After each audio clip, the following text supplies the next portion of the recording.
حوالي 25 سنة كده لما الواحد كان عمره حوالي 25 أو 26 كان نظرته للدنيا مختلفة تماما عن نظرته دلوقتي.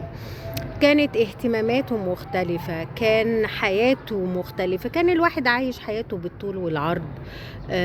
بيبص لدنيته بطريقة تانية خالص.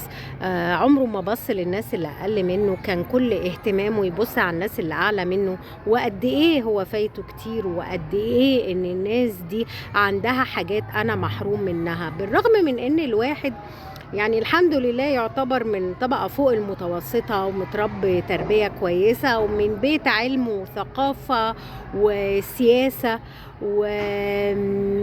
وعندنا حاجات حلوة كتير في حياتنا. بس نقول ايه، دايما الناس بتبقى بتطمع، النفس البشرية بتطمع للأحسن، وبتطمع ان هي تبص للأعلى ما تبصش للأقل، ولا تحمد ربنا. الواحد أحيانا بينسى ان هو يحمد ربنا. ففي يوم من الايام في شغل، كان شغل كويس جدا، واحدة زميلتي فيه كلمتني قالت لي تحبي تعملي خير؟ قلت لها هو في حد بيكره يعمل خير؟ قالت لي طب تعالي. خدتني منطقة كان أول مرة في حياتي أسمع عنها، الجيارة. ما أعتقدش إن كتير يعرفوها، من الناس اللي هي الطبقات اللي نقول عليها العالية شوية. يعني الناس كتير ما تعرفهاش، وناس كتير ما بتروحهاش. المهم، فرحت، فخدتني ملجأ أيتام للبنات هناك. حقيقي بجد التجربة دي غيرت حياتي وشقلبتها رأسا على عقب.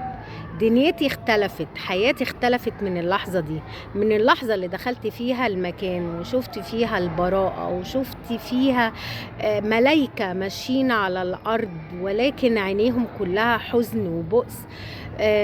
اتضايقت قوي لما شفت طريقة حياتهم، ولما شفت هم عايشين ازاي.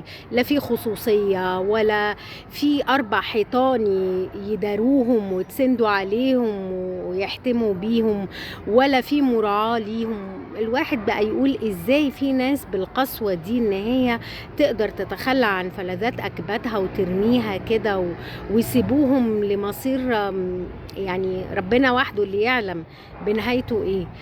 فروحت وقتها كان عندي نوع من انواع الاكتئاب، قعدت فيه فترة، وقدرت النعم اللي هي عندي. الحمد لله أنا عندي 4 حيطان لمني، الحمد لله أنا بتمتع بخصوصية، الحمد لله أنا ليا أب وأم، الحمد لله أنا اتربيت تربية كويسة، الحمد لله أنا اتعلمت أحسن تعليم، واتخرجت من كلية من كليات القمة، واشتغلت شغل جميل. الحمد لله ان حياتي ماشية سلسة بدون ازمات كبيرة، وبدون مشاكل، وبدون خوف من بكرة وايه اللي هيجرى بكرة.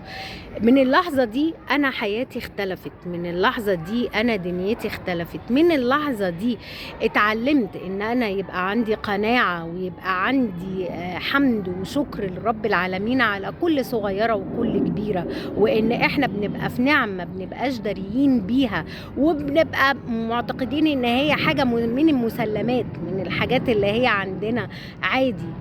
واتعلمت وقتها جملة ساعد تتساعد، ساعد عشان ربنا يساعدك ويفك كربك، ساعد علشان الناس دي في أشد الحاجة للمساعدة، ساعد علشان بكرة بيختلف، وبكرة يبقى أحسن بمساعدتك للناس دي.